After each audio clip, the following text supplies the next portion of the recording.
স্বাধীনতার ৫৪ বছর আজকে চলছে।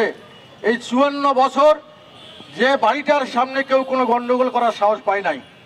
এই এনসিপির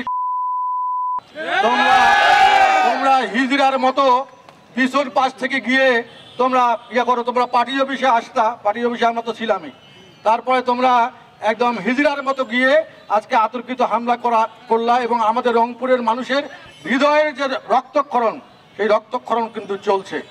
আমি বলতে চাই প্রশাসনের নির্লিপ্ততার কারণে প্রশাসন একদম কোনো কাজ করতেছে না।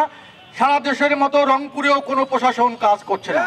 তা আমি একটু অনুরোধ করব প্রশাসনের কর্মকর্তাদেরকে যারা আছেন, বিশেষ করে পুলিশ, আপনার বিজিবি, আপনার সেনাবাহিনী, তাদেরকে অনুরোধ করব যে আপনারা দরকার হলে যদি আপনারা আইন শৃঙ্খলা রক্ষা করার জন্য, মানুষের জানমাল নিরাপত্তা দেওয়ার জন্য আপনাদেরকে আমাদের মানুষের ট্যাক্সের টাকায় আপনাদের বেতন হয়, আপনারা কারো দলদাসে পরিণত হইেন না।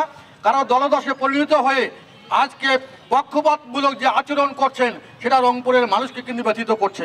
প্রিয় ভাইরা আমার, আপনারা যদি চান এনসিপি যদি ক্ষমতা থাকে ডিক্লেয়ার দিয়ে যদি করতে চায়, জাতীয় পার্টি প্রস্তুত আছে সব সময়। মামলা যদি ২৪ ঘন্টার মধ্যে এন্ট্রি না হয় তাহলে কিন্তু আমরা বুঝবেন জাতীয় পার্টি আবার ফির কি করতে পারে, থানা ঘেরাও সহ অন্য কর্মসূচি কিন্তু আমরা নেব। আমরা চাই যে আইনের গতিতে চলবে। আপনারা তদন্ত করে দেখবেন, ভিডিও ফুটেজ আছে, কারা কারা এই সন্ত্রাসী হামলার সঙ্গে সম্পৃক্ত তাদেরকে গ্রেপ্তার করবেন। আমরা চাই না যে আমরা মব ভায়োলেন্সের মতো আমরাও মব ভায়োলেন্স করি, আমরা চাই না। কিন্তু ইংরেজিতে কথা আছে নিউটনের ৩য় সূত্র, যে every action there is an equal and opposite reaction.